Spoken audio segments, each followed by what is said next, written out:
Hello folks, and welcome back to another marvelous anime lore video. The idea of society evolving backwards is a fascinating one, and it's been explored in many books, films, and TV shows. Unlike meeting aliens or fighting dragons, which are firmly in the realm of fantasy, imagining a world that has become desolate due to a nuclear war is not beyond the realm of possibility. The prospect of a world bereft of any signs of civilization as we know it has always stirred a morbid fascination in us. What if thousands of years of human cultures, technological advancements, and societal norms were to one day become obsolete and humanity would have to learn to crawl before it could walk again? This could happen in a variety of ways. We're really just one nuclear war, meteor strike, or incurable major global pandemic away from this nightmare turning into a reality. This is the reason movies and shows like Mad Max, Nausicaa in the Valley of the Wind, Hokuto no Ken, Planet of the Apes, and The Matrix have always appealed to the audience. The very premise of an apocalyptic setting somehow makes the plot grounded, no matter how outlandish the premise might be. Yet these desolate worlds also highlight the tenacity of a human's will, as there are societies and people that somehow cling to their existence. Just like how a lotus blooms in the filth, so do exceptional tales like the ones we mentioned earlier grow in these barren wastelands. In today's marvelous anime video, we're going to be exploring the lore behind one such storied franchise called Hokuto no Ken, or the Fist of the North Star. You might be familiar with it as the show that spawned the iconic meme, Ome wa mo shinde iru. Hokuto no Ken is the creation of writer Yoshiyuki Okamura and illustrator Tetsuo Hara that made its debut in the weekly Shonen Jump magazine in 1983. The manga was serialized from 1983 to 1988, and it had a total of 245 published issues. It would receive an animated adaptation under Toei Animation comprised of 150 episodes, which aired from 1984 to 88. The manga itself has sold over 100 million copies worldwide, making Hokuto no Ken easily one of the best-selling series of all time. With the real-world lore for this storied franchise out of the way, now let's make our way into what we're actually here for. It should be noted that the story of the manga, TV series, and the movies is ever so slightly altered regarding certain details. Keeping that in mind, let's get ready to dive into the post-apocalyptic world of Hokuto no Ken, where death is a mere touch away. A prelude to chaos. Set in an alternate timeline to our own, the events that would lead to the destruction of human civilization as we know it had already been predicted in the past. Thanks to his gift of foresight, High Priest of the esteemed White Horse Temple had foreseen the coming doom even so far back as the year 1935. Soon, war erupted in China as the mandate from heaven, from which the Chinese emperors had drawn their divine authority to reign, came to a crashing end. Following this, an era of ceaseless conflict would engulf China all the way to 1970. A massive war broke out in South Asia, and a powerful unnamed nation threatened the land of Ashura, which was once part of China. Society had already begun a downward spiral as humanity began indulging in crime and hedonistic pleasure. Dwindling resources and a constant war for what remained, fueled by debaucherous behavior and a civilization that had forgotten what made it so great, resulted in the Earth devolving into a dystopia even before the apocalypse. As things continued to get worse, the madness finally reached its zenith in the year 1990X, when the nations of the world decided to engage in an all-out nuclear war. Nobody knows what spurred on this folly, but the idea was that each nation hoped that their opposition would be the first to die. As the countries emptied their nuclear arsenals, modern civilization was annihilated. 80% of humanity lay dead, and the environment was irrevocably changed. This hasty and ill-thought-out plan consumed not just most of humanity, but also the individuals who came up with this brilliant plan. I mean, what else could save a floundering humanity other than a nuclear war? In the end, what remained of humanity was left with a desolate wasteland to survive in, where the rule of the jungle once again took precedence. Survival of the fittest became very much the way of the world, where the strong survived and the weak perished.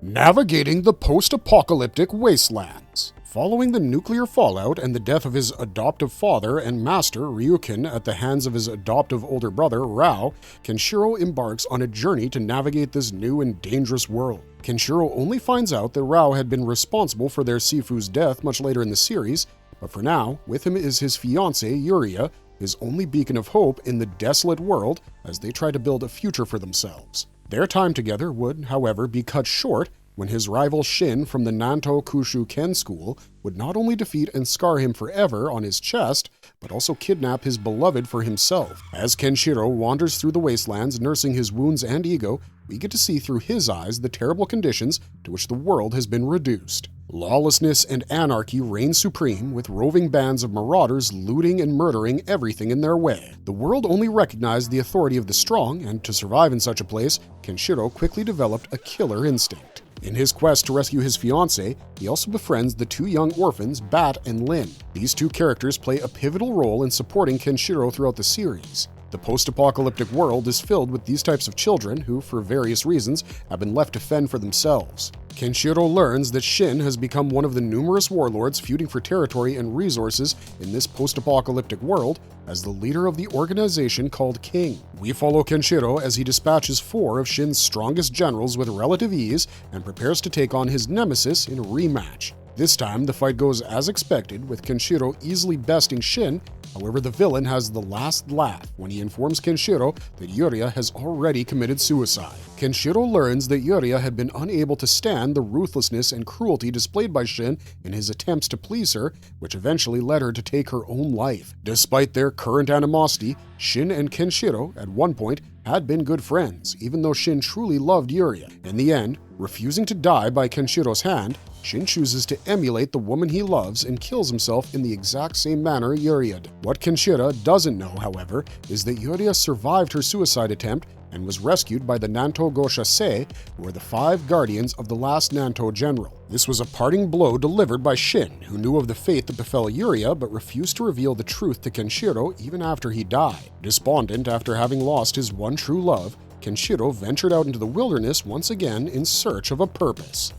Fight against the gods chosen. As Kenshiro wanders the wasteland, he decides to dedicate his life and skills to making the world a better place for the downtrodden and weak. He moves from place to place, never lingering for too long lest the ill fate that follows those who belong to the Hokuto rears its ugly head. He becomes almost a mythical figure, appearing wherever his skills are required at the opportune time. This brings him into contact and conflict with numerous ruthless warbands. One of the groups that he meets calls themselves the Golan. What makes this group interesting is that they were originally an offshoot of one of the armies that caused the nuclear devastation. Their commanding officer, simply known as the Colonel, has been disillusioned by the actions of his superiors. Fortunately for him, his commanding officer, the General, had perished in the nuclear blasts, which resulted in him commanding his troops called the Red Berets. These soldiers were specially trained commandos prior to the nuclear war and were now made to believe that they were gods chosen for having survived such a calamity. These fanatical warriors believe that they're fighting to create God's land,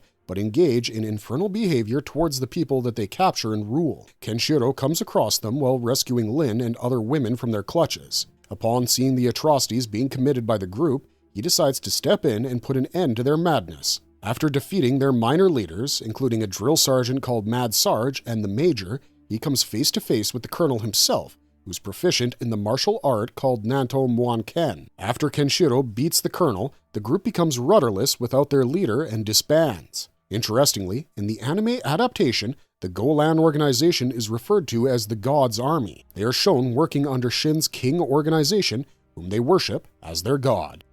Hunting the jackals of the wasteland.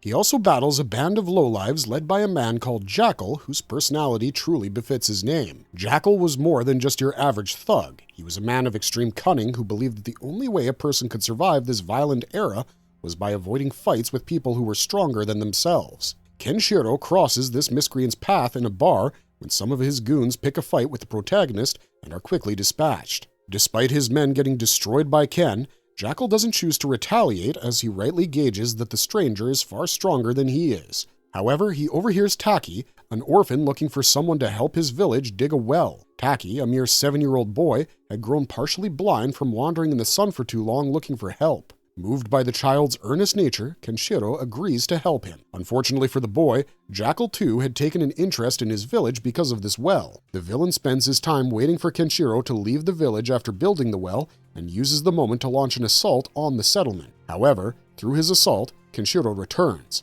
causing the cowardly thug to run away, but not before strapping dynamite to the orphan to serve as a distraction. While trying to save one of these children, Toyo, the woman who raised both Taki and Bat, dies in the explosion. Overwhelmed by the cruelty and callous disregard for human life displayed by Jackal, Kenshiro begins hunting for the cruel bandit leader. After a prolonged chase and an encounter with a monstrous man called Devil Rebirth, whom Jackal had manipulated into thinking that he was his brother, Kenshiro finally ends both monster and man for good. In the TV series, once more, Jackal's gang is shown working under the orders of Shin's King organization. Another key difference in this part of the lore between the manga and the TV series is the fact that Taki is killed by the bandits in the manga, while in the show, Kenshiro arrives in the nick of time to save him.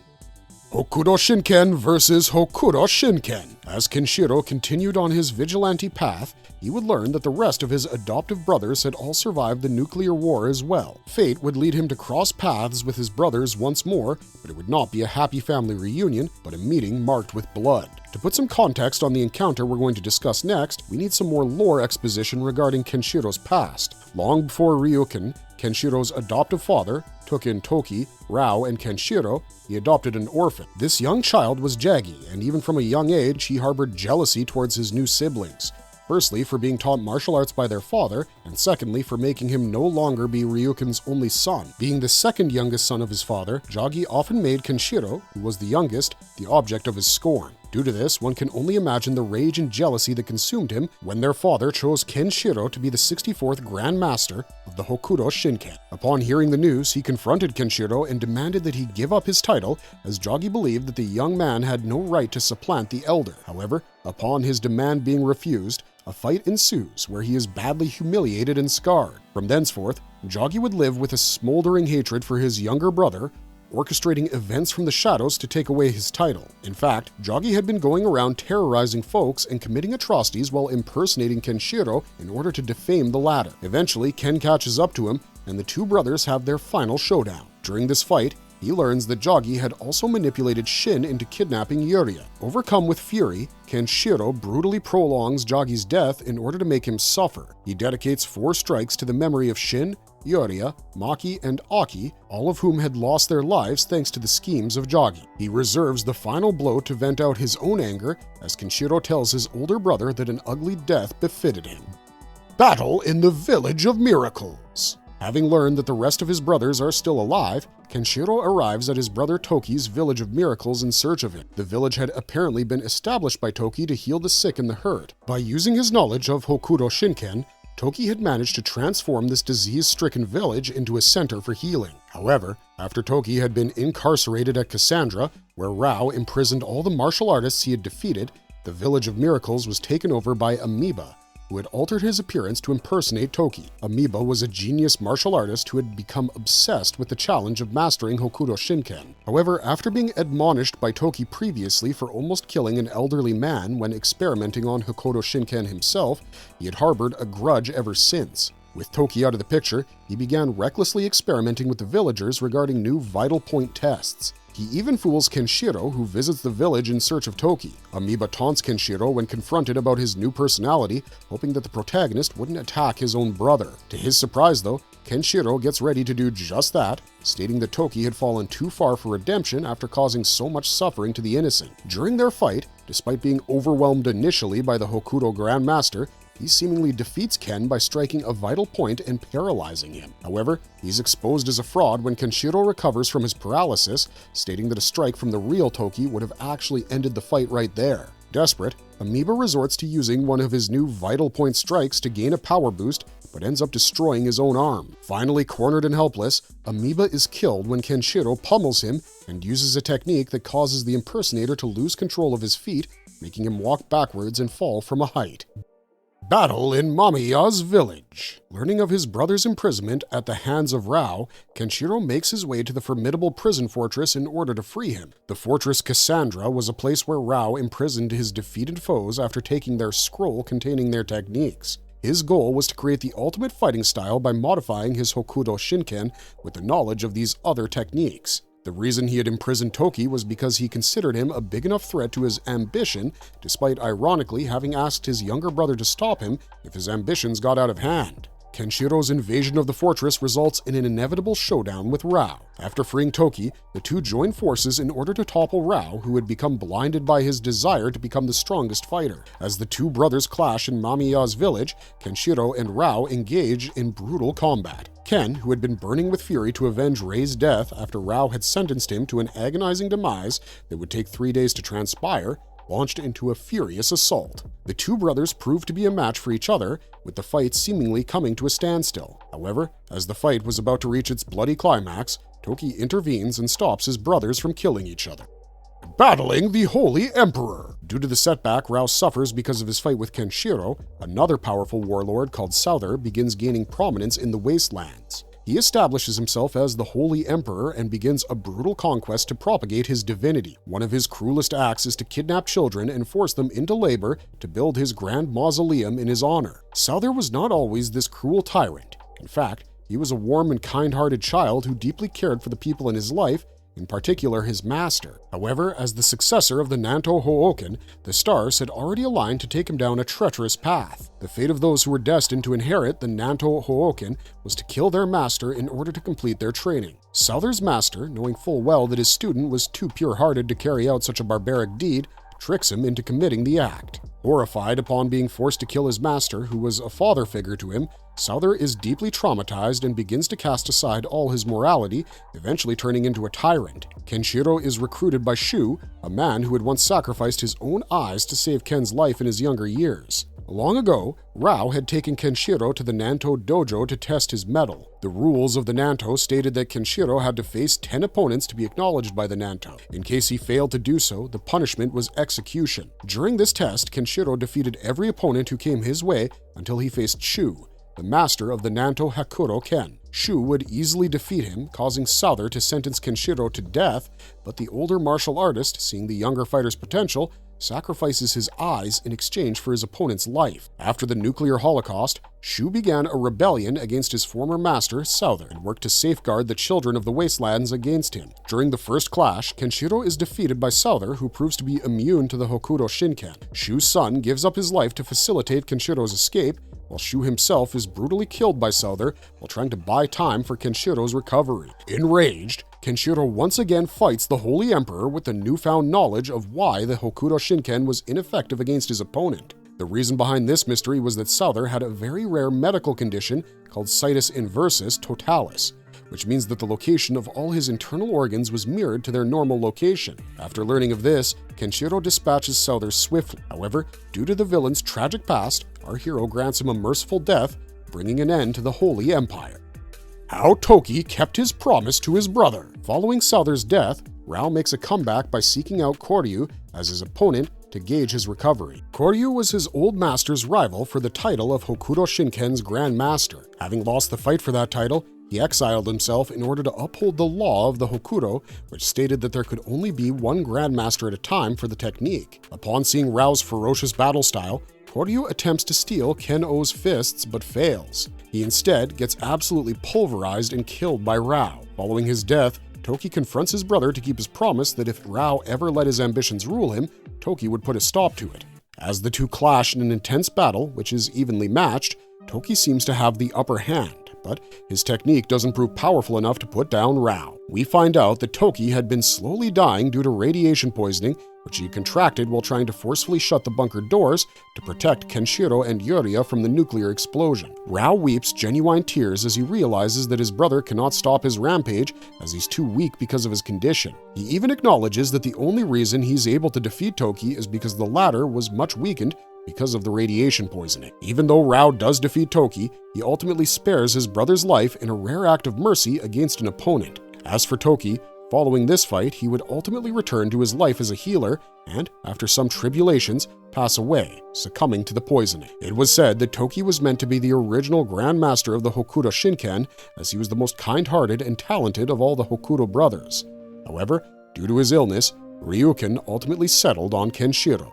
The rise of the last Nanto general and Hokuto Shinken's final technique. Rao, now having fully regained his powers, continues his wave of conquest to achieve world domination. However, not everyone is willing to just surrender to the mighty King of Fists. The last Nanto general, aided by the Nanto Goshase, put up a strong resistance against Rao and his ambitions. 3 of the Nanto Goshase even fight Rao only to be defeated and killed. During this time, it would come to light that the last Nanto general was none other than Yuria, the long-presumed dead fiancé of Kenshiro and Rao's unrequited love. Desiring her for himself, he marches to claim her. However, he's met by Kenshiro, who has finally mastered Hokuto Shinken's ultimate technique, the Muso Tensei, something which even Rao has not been able to master. The Muso Tensei was a technique that allowed its users to commune with the souls of fallen warriors in order to harness their techniques. In order to do so, one has to embrace the true nature of sorrow and achieve nothingness. Rao would be overcome with fear upon seeing Kenshiro achieve this technique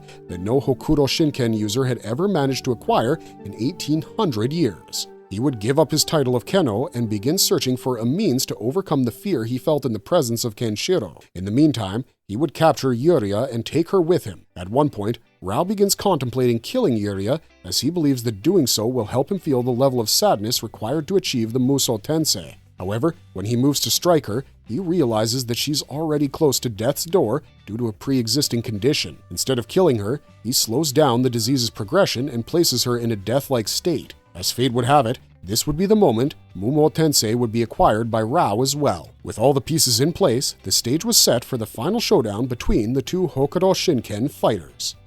The final battle to decide the fate of Hokuto Shinken. Rao takes Yuria's unconscious body to Hakuto Renkitoza, a dilapidated ancient Hokuto Shinken dojo where he makes it seem like he murdered her. Rao does this in order to enrage Kenshiro so that his younger brother would fight him without holding back with all his power. The battle that ensued can only be described as a true clash of titans, with both brothers going at each other with all of their power. With each tremendous punch, the very earth shook under their might. As years of training came pouring forth, neither warrior relented, landing blow after blow on the other. Rao was driven to destroy the millennia-old Hokuto Shinken traditions, while Kenshiro fought with the righteous fury of a man who had lost the love of his life once more. The battle remained a bloody stalemate for a while, until Kenshiro, fueled by his greater understanding of life and death due to the numerous battles against his rivals, began to take the upper hand. As it began to become apparent that Rao had no answers for Kenshiro's fists anymore, the former Kenno conceded defeat to his younger brother. In his final moments, Rao proclaims that he has no regrets about his choices as he releases his remaining life force into the sky, restoring light to the world. He dies standing on his 2 feet like a statue of a mighty ancient warrior. Rao is later buried beside his younger brother Toki. He entrusts the task of freeing the people of their homeland, Ashura, from his older brother Kaio to Kenshiro. In the aftermath of this epic clash, Yuria awakens from her slumber as she and Ken live out their remaining days together in peace and harmony. Post-time skip story. The post-time skip story involves Kenshiro teaming up with Bat and Lin, who are both young adults now, to continue fighting the good fight. The two have started the Hokuto army to carry out the will of their messiah, Kenshiro. Sometime in the early 20th century, twin celestial empresses were born, which was considered an ill omen. An evil man named Jaku enforces an archaic rule by which the younger of the 2 twins is killed. However, his adoptive brother, who he had been manipulating to gain the throne, refuses to do so and instead smuggles the baby to an elderly couple. This young girl is later revealed to be none other than Lin, who is kidnapped and taken to Ashura by Jaku's son. This brings the imperial court and the Hokuto army into conflict, with the latter coming out on top. Jaku is perhaps one of the most reprehensible characters in the entire series. He is evil incarnate, and he has zero hesitation regarding manipulating even his family to achieve his goals. In the end, after Kenshiro crushes the imperial army, Jaku meets an ignoble end at the hands of his adoptive brother, Falco. Liberating Kenshiro's homeland and the penultimate battle. Following Jaku's defeat, Kenshiro asks Lin to return back to her loved ones. However, his advice is ignored as the young girl has become enamored by her savior. As Kenshiro ventures deeper into the land of Ashura, Kaio catches wind of his companion and kidnaps her. His goal was to give Lin his offspring in order to cure the taint upon Hokuto Ryoken's legacy, as the technique was associated with evildoers and calamity. The land of Ashura was ruled by the 3 Rasho, namely Kaio, Hayo, Kaio and Han, and was under a totalitarian regime. Kaio was actually Rao's blood brother, who had decided to dedicate himself to evil after witnessing his mother die in service to the Hokuto Soke clan. He would learn Hokuto Ryukin under the tutelage of Juke, alongside Kenshiro's blood brother, Hayo. Kaio manages to alter Hayo's memories, making him forget that he has a brother called Kenshiro. This allows him to set the two brothers against each other by framing Ken for murdering his sister and Hayo's lover, Sayaka, when in fact it was Kaio himself who had performed this heinous act. The two brothers, however, are reconciled when Juke's fourth disciple, Shachi,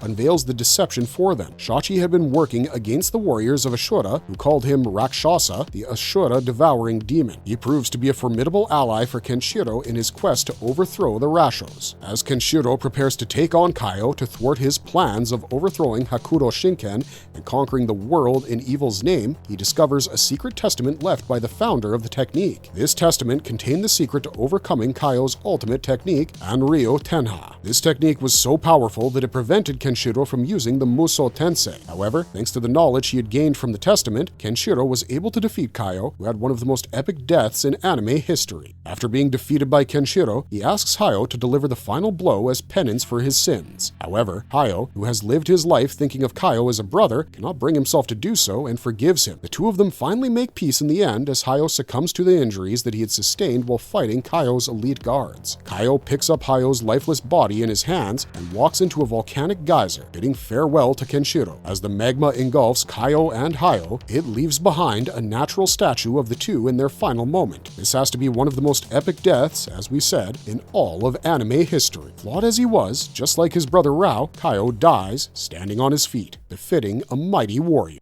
What lies at the journey's end? As the story draws to a close, Kenshiro goes on a journey with Ryu, who was Rao's son that had been raised in foster care. After the foster parents of the child are killed, Kenshiro takes him in and mentors him before leaving him with Bat and Lin. He promises to come back to Ryu when it's time to search for the next successor of Hokuto Shinken. It's widely believed that Ryu succeeded Kenshiro as the 65th Grand Master of Hokuto Shinken, thus the curtain falls on this epic tale of Hokuto no Ken.